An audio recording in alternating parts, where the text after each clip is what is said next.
નમસ્કાર વિદ્યાર્થી મિત્રો, નીલકંઠ વિદ્યાલય ઓનલાઈન એજ્યુકેશનમાં આપનું સ્વાગત છે.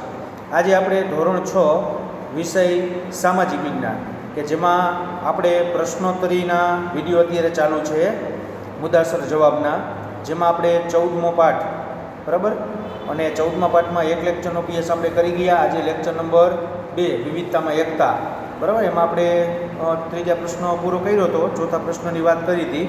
પાછો ચોથો પ્રશ્ન એક વખત જોઈ લઈએ. સાથે બીજી સૂચના કે અહીંથી જે કાંઈ પ્રશ્નો ચાલે બરાબર એ તમારે ફરજિયાત પાકી નોટમાં લખવાના છે. ઘણા બધાના પ્રશ્ન આવે છે કે સર અમારી પાસે આઈડિયલ નથી, તો તમારી પાસે આઈડિયલ ન હોય તો તમે તૈયારી શેમાંથી કરશો? તો આઈડિયલ તો તમારે ફરજિયાત લેવી જ પડશે બરાબર, એ તમારે વિચારવાનું છે બરાબર, કારણ કે એ પ્રશ્ન તમારો છે કે બને ત્યાં છોરા પરથી આઈડિયલ લઈ લો, કારણ કે નકર તમારે જે ટેસ્ટ ને અંતે બધું આવશે બરાબર એ બધું એમાંથી જ આવશે. તો તમે આઈડિયલ નહીં લીધી હોય તો તમે તૈયારી શેમાંથી કરશો? આપણે પેપર એમાંથી જ નીકળશે, એટલે ફરજિયાત આઈડિયલ લેવી જ પડશે બરાબર. સ્વાપોથી નથી લેવા, એની બદલે આ આઈડિયલની સ્વા આવી ગઈ છે. આપણે ભારતના લોકોમાં જોવા મળતી વિવિધતામાં એકતા ટૂંકનો લખો. પ્રશ્ન નંબર 4 બરાબર, જેની આપણે ચર્ચા કરી હતી. પાછું એક વખત જોઈ લઈએ કે ભારતીય સંસ્કૃતિ વિશ્વની પ્રાચીનતમ સંસ્કૃતિઓમાંની એક છે, જૂનામાં જૂની. આપણા દેશની પ્રજા પોશાક, ખોરાક, રહેઠાણ, ધર્મ, ભાષા, રીતરિવાજ, તહેવાર વગેરે અનેક બાબતોની અંદર એકબીજાથી ભિન્ન એટલે જુદાપણું જોવા મળે છે.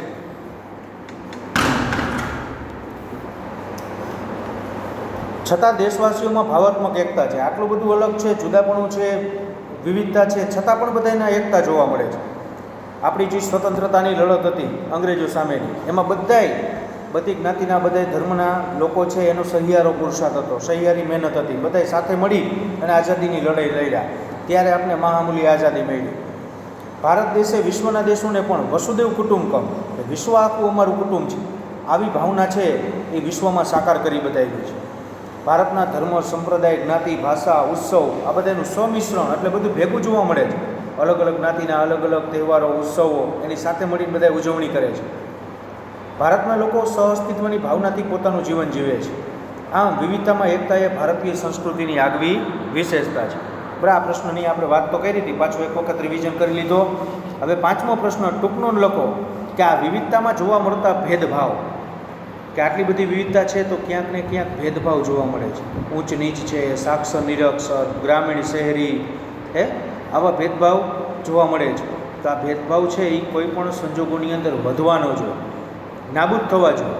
જો આવા ભેદભાવ વધશે તો આપણી રાષ્ટ્રીય એકતા છે એ જોખમમાં મુકાશે, ને આપણી રાષ્ટ્રીય એકતા જોખમમાં મુકાય એટલે પાછું ગુલામી ભોગવવાનો વારો આવે બરાબર. કારણ કે જ્યારે એકતા ન હોય ત્યારે છે એ કોકનું આપણે ગુલામ બનવું પડે. બીજી વાત, એનું ઉદાહરણ આપણે જોઈએ. એક લાકડી છે એને તમે દિવાલારે અથડાવશો બરાબર, તો એ તરત એક લાકડી છે એ તૂટી જશે. પણ એ જ લાકડીઓ 10 લાકડી ભેગી કરી અને બાંધી અને પછી એને ભટકાડશો 10-10ને એક જ સાથે, તો એ તૂટશે નહીં, કારણ કે બધી એક છે બરાબર. એકતા હશે તો આપણને કોઈ આંગળી પણ સીધી શકશે નહીં બરાબર. આની જરૂર છે. તો આ જે ભેદભાવ જોવા મળે છે એમાંથી આપણે ફરજિયાતપણે બહાર નીકળવું પડશે. તો જોઈએ કેવા ભેદભાવ છે. કે આપણા દેશમાં અનેક પ્રકારની વિવિધતા જોવા મળે છે, તેની સાથે ભેદભાવ પણ જોવા મળે છે. દેશમાં અમીર અને ગરીબ, અમુક લોકો પૈસાદાર છે, અમુક લોકો ગરીબ છે. છોકરા છોકરી વચ્ચેનો ભેદભાવ, સાક્ષર અને નિરક્ષર વચ્ચેનો ભેદભાવ. સાક્ષર એટલે ભણેલા, નિરક્ષર એટલે અભણ. ગ્રામીણ અને શહેરી, ગામડામાં વસવાટ કરનાર લોકો, શહેરમાં વસવાટ કરનાર લોકો, કારણ કે ભારત દેશની અંદર સૌથી વધુ વસ્તી છે એ ગામડાઓની અંદર છે. જ્ઞાતિ આધારિત ભેદભાવ, ઓલી જ્ઞાતિ.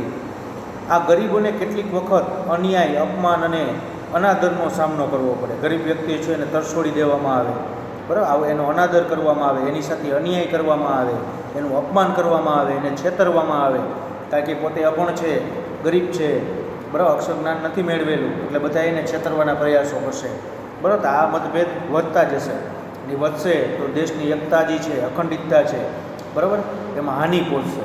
તો એ આખરે દેશને જ નુકસાન છે. કેટલાક સમુદાય આર્થિક સામાજિક રીતે પછાત રહેતા ભેદભાવ ઉદ્ભવે છે બરાબર. આર્થિક રીતે પછાત, એ ગરીબ છે બરાબર, એ આવા છે તેવા છે, એવી રીતે એને તરછોડી દેવામાં આવે સમાજમાંથી. નિરક્ષર લોકો સાક્ષરની તુલનામાં ભેદભાવ અનુભવે છે બરાબર, અપણ છે એને કાંઈ ખબર ન પડે બરાબર, આવા શબ્દો એની માટે વાપરવામાં આવે. પણ નિરક્ષર અને સાક્ષર વચ્ચે ભેદભાવ જોવા મળે. ગ્રામીણ અને શહેરી લોકોના જીવન ધોરણમાં મોટો તફાવત હોવાથી ભેદભાવ ઊભો થાય. કારણ કે ગ્રામીણ લોકો છે એ ખેતીના વ્યવસાય સાથે સંકળાયેલા હોય, એટલે એ પ્રમાણેનું જીવન જીવતા હોય. બરાબર, શહેરી લોકો છે એ ઉદ્યોગ ધંધા સાથે સંકળાયેલા હોય, એ પ્રમાણેનું જીવન જીવતા હોય. તો એ બે વચ્ચે મતભેદ ઊભો થાય. બરાબર, ઊંચું જીવન શહેરની અંદર હોય, ગ્રામીણની અંદર નીચું જીવન. પણ અત્યારના સમયની અંદર આપણે જોવા જઈએ તો ગામડાની અંદર પણ સારું એવું જીવન જોવા મળે છે. એ ભેદભાવ ઓછો થતો જશે. લોકોની આવક વધે એટલે એનું જીવન ધોરણ આપમેળે સુધરી જાય.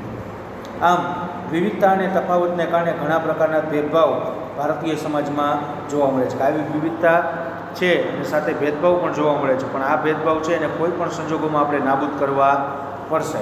નકર છે એનું બહુ ખરાબ પરિણામ છે એ આપણે ભોગવવા માટે તૈયાર રહેવું પડશે.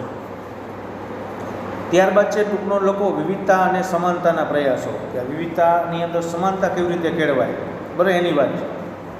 કે આપણા દેશમાં ધર્મ, ભાષા, જાતિ, સાંસ્કૃતિક અને પ્રાદેશિક વિવિધતા જોવા મળે. ધર્મની બાબતમાં ભાષા, જાતિ અને સંસ્કૃતિની બાબતમાં વિવિધતા, પ્રદેશ વાઇઝ આ પ્રદેશ ઓલા પ્રદેશની અંદર, બરાબર, રાજ્યો વચ્ચે ભેદભાવ હોય. વળી ગ્રામીણ અને શહેરી, સાક્ષર ને નિરક્ષર, અમીર અને ગરીબ, છોકરા અને છોકરી જેવા ભેદભાવ છે એ જોવા મળે છે. બરાબર, આવા આપણે જે પ્રશ્નમાં વાત કરી કે આવા ભેદભાવ છે. પણ આ બધા ભેદભાવની અંદર સમાનતાના આપણે પ્રયાસો કરવાના છે. બધાને સમાન ગણવાના છે, બધાને સાથે રાખીને ચાલવાનું છે. બરાબર, પરંતુ આઝાદી પછી દેશના બંધારણમાં સમાનતાનો અધિકાર સ્થાન મળતા સૌને રાષ્ટ્રમાં સમાન તક. પણ આઝાદ આપણે જ્યારે અંગ્રેજોની ગુલામીમાંથી 1947માં આઝાદ થયા ત્યારબાદ છે આપણું બંધારણ બનાવવામાં આવ્યું. બરાબર, આપણું બંધારણ છે અમલમાં આવ્યું 26મી જાન્યુઆરી 1950. અને આ બંધારણની અંદર જ બધાને સમાન ગણવા માટે, લોકશાહી દેશની સ્થાપના કરવા માટે થઈ અને બંધારણની અંદર બધાને સમાનતાનો અધિકાર આપવામાં આવ્યો છે. બધાય સમાન છે, કોઈ ઉચ્ચ કે કોઈ નીચ નથી. બરાબર, રાષ્ટ્રમાં બધાને તક બધાને સમાન મળે છે, જેના આપણે ઉદાહરણો જોયા હતા પાઠ્યમાં ભણતા હતા ત્યારે. બરાબર, ન્યાય અને દરજાની પ્રાપ્તિમાં પણ સમાનતા, બધાને ન્યાય એક જ સરખો મળે, બધાને એક જ સરખો દરજ્જો આપવામાં આવે છે. મફત અને ફરજિયાત શિક્ષણના કાયદાથી સૌને સમાન પ્રાથમિક શિક્ષણની તક મળી છે. સૌને શિક્ષણ પ્રાપ્તિનો હક, આરટી, રાઇટ ટુ એજ્યુકેશન. બરાબર, પ્રાથમિક શિક્ષણ ભારતની અંદર મફત અને ફરજિયાત કરવામાં આવ્યું છે કે 6 થી 14 વર્ષના બાળકોને, કે જેથી કરીને પ્રાથમિક શિક્ષણ મેળવી શકે, અક્ષર જ્ઞાનનું પ્રમાણ વધે, સાક્ષર બને.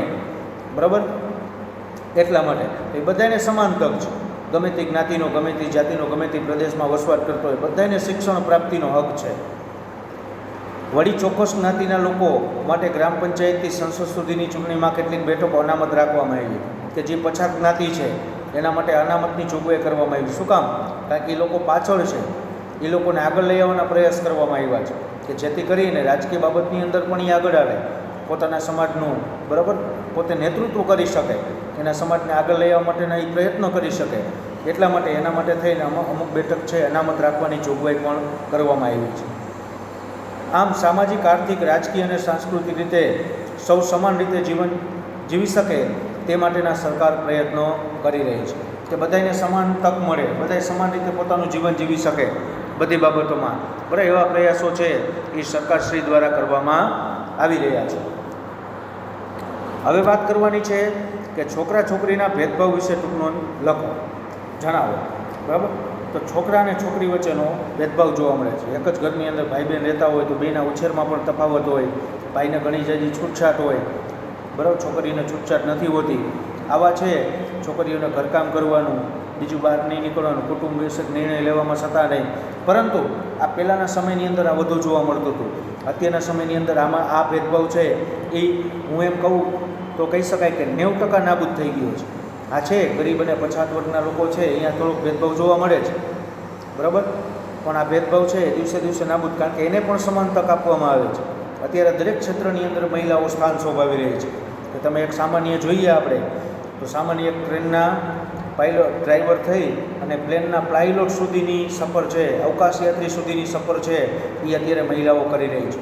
દરેક ક્ષેત્રની અંદર અત્યારે મહિલાઓ સ્થાન શોભાવી રહી છે. કે છોકરા છોકરી જૈવિક ભિન્નતા તો ધરાવે જ છે, પણ ભારતીય સમાજમાં સામાજિક અને સાંસ્કૃતિક દૃષ્ટિકોણથી પણ ઉછેરમાં ભેદભાવ જોવા મળે છે. બરાબર, સામાજિક અને સાંસ્કૃતિક દૃષ્ટિએ એનો ઉછેર અલગ રીતે કરવામાં આવે છે.